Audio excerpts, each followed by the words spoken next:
नमस्कार प्यारे अभ्यर्थियों, स्वागत है आपका फिर एक नई क्लास में। अभ्यर्थियों, जो भी विद्यार्थी रीट पात्रता का एग्जाम अभ्यर्थियों देने वाला है उनके लिए राजस्थान जीके के इस क्लास में 50 मोस्ट इंपॉर्टेंट क्वेश्चन होने वाले हैं। अभ्यर्थियों, क्लास आपके लिए रामबाण साबित होने वाली है। आपके रीट एग्जाम 2025 के लिए 27 फरवरी का अभ्यर्थियों आपका एग्जाम होने वाला है, तो टाइम आपके पास अभ्यर्थियों बहुत ही कम बचा है। तो चलिए दोस्तों, बिना देरी के क्लास स्टार्ट करते हैं। पहला क्वेश्चन अभ्यर्थियों आपसे पूछा कि रागमाला का चित्रकार कौन था अभ्यर्थियों। स्टार लगा के रखना पहला ही क्वेश्चन के कि नसीरुद्दीन, बलवंत अभ्यर्थियों, यशवंत या जलालुद्दीन। करेक्ट आंसर की बात की जाए अभ्यर्थियों, ऑप्शन ए आपके इसमें करेक्ट आंसर हो जाता है, यानी कि नसीरुद्दीन के द्वारा अभ्यर्थियों जो रागमाला है अभ्यर्थियों इसका चित्रकार अभ्यर्थियों इसकी रचना की गई थी। ऑप्शन ए आपका इसमें बिल्कुल करेक्ट आंसर हो जाता है। याद रखना अभ्यर्थियों, इंपॉर्टेंट है एग्जाम की दृष्टि से।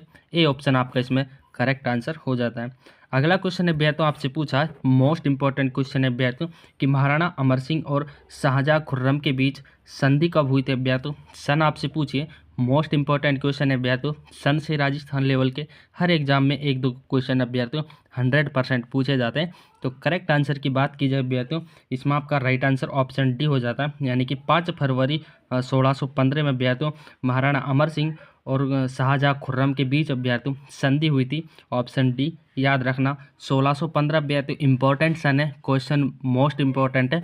बात करते हैं अगले क्वेश्चन की। अगला प्रश्न अभ्यर्थियों आपसे पूछा है कि महाराणा प्रताप की मृत्यु किस त्योहार के दिन हुई थी अभ्यर्थियों। तो किस त्योहार के दिन हुई थी अभ्यर्थियों, स्टार लगा के रखना। करेक्ट आंसर की बात की जाए अभ्यर्थियों, होली के दिन महाराणा प्रताप की मृत्यु हुई थी। A option is the right answer. बात करते हैं अभ्यर्थियों अगले क्वेश्चन की।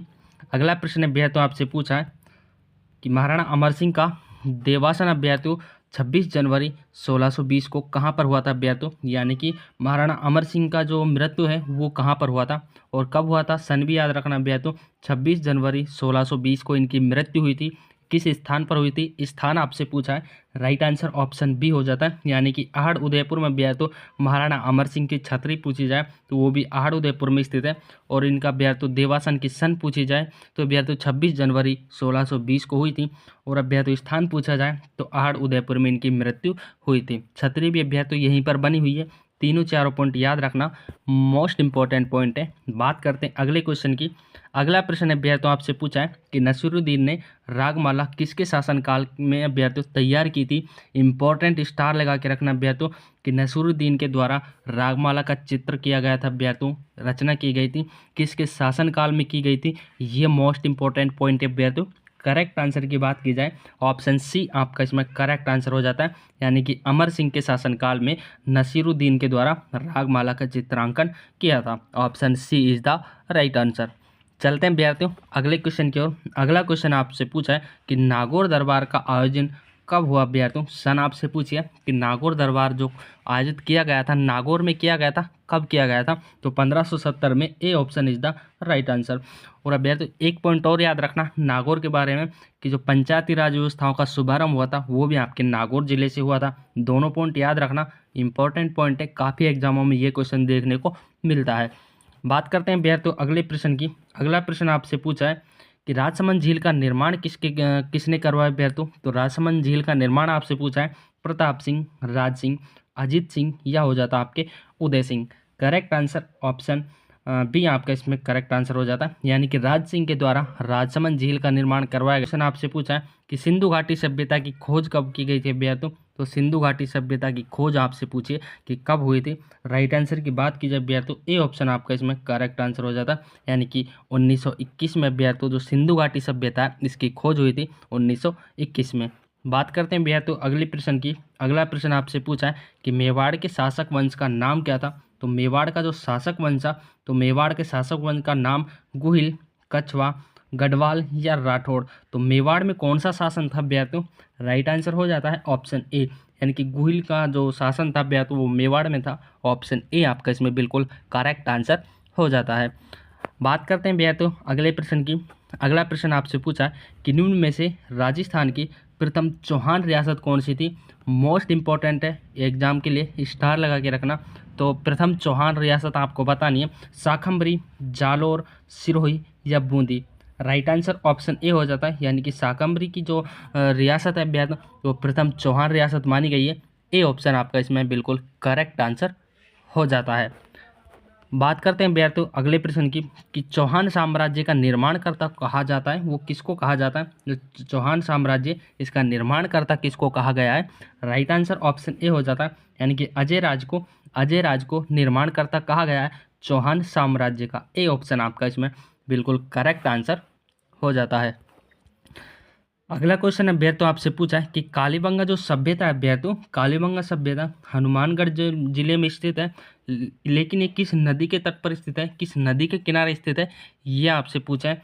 तो आपका ऑप्शन हो जाता है कोटली अभ्यर्थियों, घग्गर, बेड़च या काकन्य अभ्यर्थियों। तो घग्गर नदी आपका इसमें करेक्ट आंसर हो जाता है, यानी कि कालीबंगा सभ्यता है हनुमानगढ़ जिले में तो स्थित अभ्यर्थियों। ये पॉइंट भी याद रखना, एग्जाम में आ सकता है कि कालीबंगा जो सभ्यता है वो कहाँ पर स्थित है, हनुमानगढ़ जिले में स्थित है और अभ्यर्थियों ये घग्गर नदी के किनारे स्थित है। ऑप्शन बी आपका इसमें बिल्कुल करेक्ट आंसर हो जाता है। बात करते हैं अभ्यर्थियों अगले प्रश्न की। अगला प्रश्न आपसे पूछा है कि अर्णोराज की हत्या किसने की थी अभ्यर्थियों? अर्णोराज की हत्या ऑप्शन आपके हो जाते हैं जगदेव, अजय राज, सोमेश्वर या आपके हो जाता है पृथ्वीराज। राइट आंसर की बात की जाए ऑप्शन ए आपका इसमें करेक्ट आंसर हो जाता है, यानी कि जगदेव के द्वारा अभ्यर्थियों जो अर्णोराज है इनकी हत्या की गई थी। ऑप्शन ए आपका इसमें बिल्कुल करेक्ट आंसर हो जाता है। बात करते हैं अभ्यर्थियों अगले क्वेश्चन की। अगला प्रश्न आपसे पूछा है कि किस चौहान शासक ने पार्श्वनाथ मंदिर के लिए स्वर्ण कलश दिया था अभ्यर्थियों? पार्श्वनाथ मंदिर के लिए स्वर्ण कलश किसने दिया था वो आपसे पूछा है। अजय राज, विग्रहराज, वासुदेव या सोमेश्वर। राइट आंसर की बात की जाए ऑप्शन ए आपका इसमें करेक्ट आंसर हो जाता है, यानी कि अजय राज के द्वारा अभ्यर्थियों जो सोमेश्वर मंदिर है, पार्श्वनाथ मंदिर है, इसके लिए स्वर्ण कलश दिया गया था। ऑप्शन ए आपका इसमें बिल्कुल करेक्ट आंसर हो जाता है। अजय राज अभ्यर्थियों याद रखना। बात करते हैं अगले प्रश्न की। अगला प्रश्न अभ्यर्थियों आपसे पूछा है कि कवि बंधु के नाम से कौन सा चौहान शासक प्रसिद्ध था अभ्यर्थियों? तो कवि बंधु आपको बताना है कि कवि बंधु कौन सा शासक था। अर्णोराज, सोमेश्वर, पृथ्वीराज चौहान, चौथा हो जाता है आपके विग्रहराज चतुर्थ।